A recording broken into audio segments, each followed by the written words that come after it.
Good day mga kabarsatiw. Dito tayo sa school. Ang ating ginagawa ngayon ay nagsiset up tayo. Kinakabit natin tong mga wall sandwich panels, yung iron coated natin.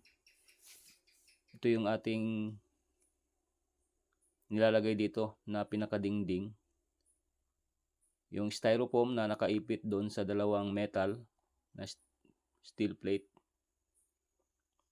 Madali lang siyang install dahil may bracket lang siya sa gilid. Then isa-set up mo siya, tapos isasalpak mo na siya. I-rivets lang at napakadaling i-install.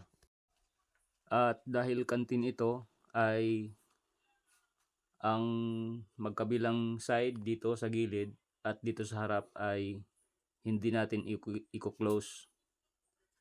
Dito lang sa dakong likod ang naka-close. Pero dito sa gilid at doon sa harap ay lalagyan na natin yan ng mga steel matting.